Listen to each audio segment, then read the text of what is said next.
Hello everyone, and welcome to my Capstone Project presentation. My name is Becky, and today I will be sharing my experience attending two vibrant local events, San Jose Day and the 47th Annual Nikkei Matsuri Festival. So what I will be discussing throughout this presentation is what these two festivals are and how they highlight different sides of San Jose's culture. Along the way, I will be demonstrating my own understanding of important concepts like cultural preservation, systematic inequalities, representation, community resilience through shared cultural experiences. And I will also be exploring how events like these reflect themes of identity and equity and resilience, as well as how they create a space for underrepresented communities to feel seen, valued, and celebrated. So let's start with what San Jose Day is. It is more than just a festival. It's a movement towards inclusivity, sustainability, and social equity. It's an annual celebration of the city's cultures. It was held in the Emma Prush Farm Park and has been going on for 8 years. It's a special occasion where the whole community can come together to honor the variety of traditions that make San Jose so unique.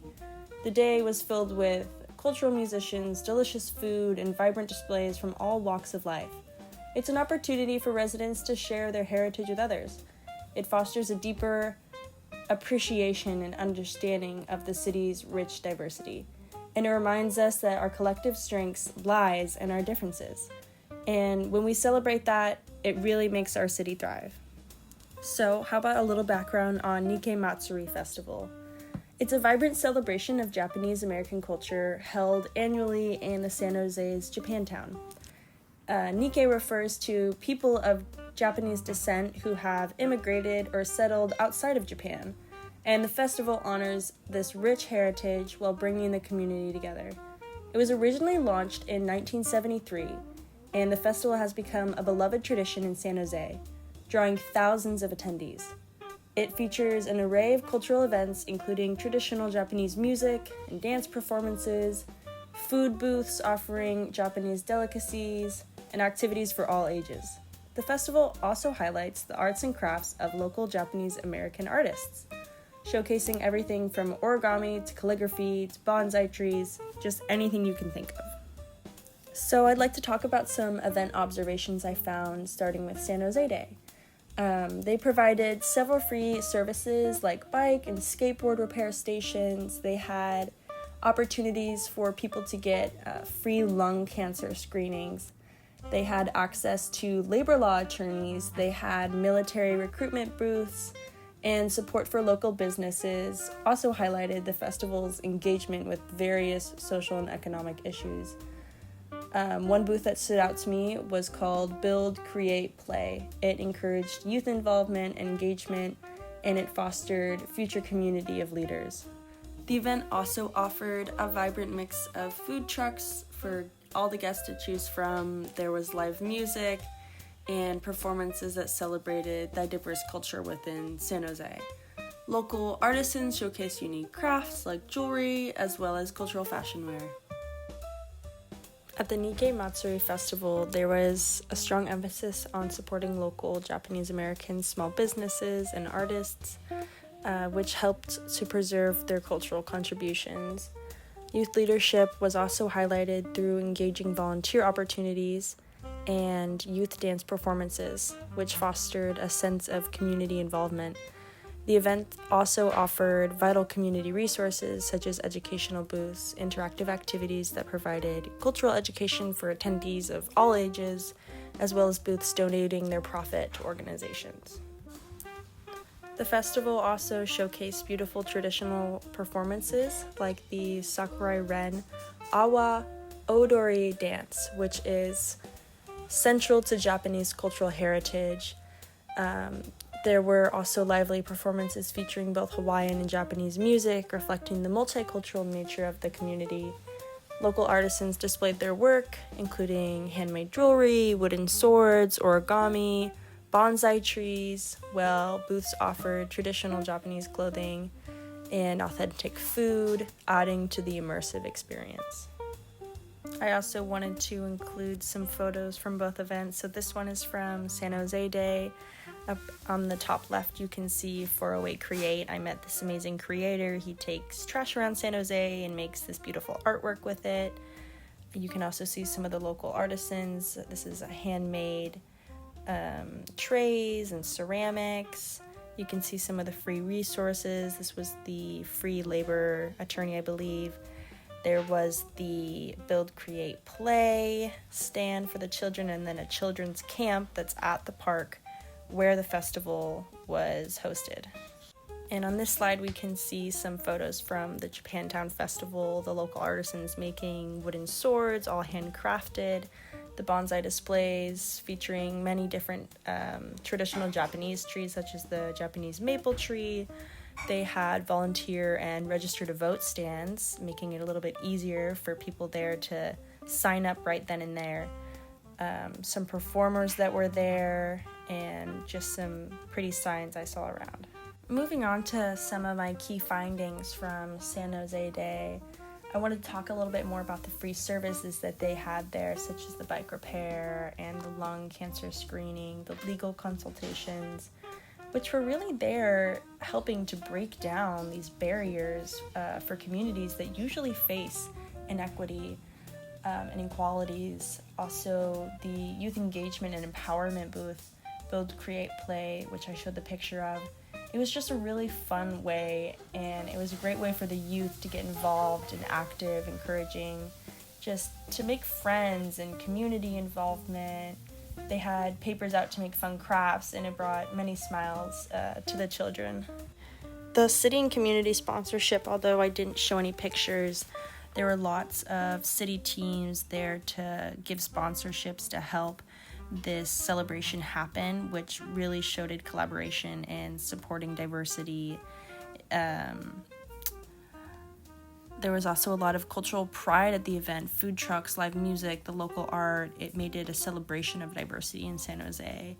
And it was eye-opening to see how much San Jose Day blended social justice with cultural celebration, with all of the free health care and the legal assistance, just alongside the cultural displays, made the event more than fun. It was a platform for activism. The Nikkei Matsuri Festival also had great opportunities for Japanese American small business and artists to show off their work, to also make a living. It helped the community to stay strong and connected through culture and art and their roots. I really appreciated the youth leadership and the volunteer engagement. The volunteers were paid to help out, including tasks like picking up trash, emptying trash cans, helping people find their way, and helping people with their booths even. This encouraged people to get involved in cultural events and volunteerism, as well as have opportunities to serve our community. There was one booth in particular. It was called UI Kai's booth. It brought many handmade crafts such as crochet scarves and gloves to raise funding for senior service. It's a great community as they were promoting healthy aging, successful independent living, and advocating for seniors, all while embracing Japanese American tradition to help ensure that the older generations stay engaged in their cultural roots within their community. Some of the crafts that I saw, like the bonsai trees, origami, jewelry, wooden swords, offering just a small glimpse into the rich craftsmanship of Japanese American community. These pieces were more than just art. They're representation of the enduring strength of cultural heritage passed down through generations and preserved with pride as a reflection of the Japanese American identity. The Sakuraya Ren dance group that I mentioned earlier that performed the Awa Odori, which was a beautiful way to preserve traditional Japanese dance. They mentioned that the youth groups that were in there, that were performing, they really wanted to pass down this tradition, and you could just see in their faces how happy they were to be on that stage. And they also had Hawaiian and Japanese music performances reflecting the area's diverse heritage. What really stood out to me was how the festival blended traditional cultural with modern community engagement. This continued celebration and sharing of Japanese heritage in such a multicultural space shows the strength and resilience of this community. Now, to connect this all to our course, we can look at social justice and equity by the provided resources like the legal aid, the healthcare that San Jose Day offered, and how it empowered individuals from diverse backgrounds to overcome barriers created by race, socioeconomic status, immigration status. This reflects the concept of intersectionality, promoting social justice and fostering resilience in marginalized communities. We can also see this in resilience and community pride, how the Japantown Festival demonstrated the enduring strength of Japanese American heritage by showcasing traditional performances and crafts. These cultural expressions reflect the resilience of the community, like I said, and the preserving of their history and traditions despite their historical challenges. Also in generational connection and how they are actively involving younger members of the community through performances, like I mentioned, the cultural exhibitions, helping them develop a strong sense of pride in their heritage and who they are. This engagement really empowers the younger generation to take ownership of preserving their culture and passing it down for years and generations to come. Again, in San Jose Day, we can see community support addressing systematic inequities by offering the vital resources and helping underserved communities access essential resources. This aligns with the course's focus on systematic racism, showing how public events can combat all of these socioeconomic disparities and provide support to historically disadvantaged groups. After attending these two events, it really helped me understand how deeply culture, community, and resilience are connected, especially in groups that have faced marginalization like the Japanese American community. I used to think of festivals mostly as a fun event, but now I can see how these are powerful acts of activism and cultural preservation. I also learned that these events aren't just about food or performances, they're about sharing history, identity, and healing across generations. Seeing booths for legal help, health screenings, and youth engagement at both events really showed me how culture and social justice go hand in hand. I am curious to learn more about the intergenerational effects to keep cultural practices alive, like how the younger volunteers and performers are continuing traditions, like the dance I saw or the bonsai tree art. I also want to explore more about how public events can be used intentionally as platforms for equity and activism. And it really changed my perspective. Before this, I hadn't really realized how many barriers of marginalized communities still face when it comes to accessing basic resources. And these events made those challenges visible. But they also showed me how communities come together to create their own support systems.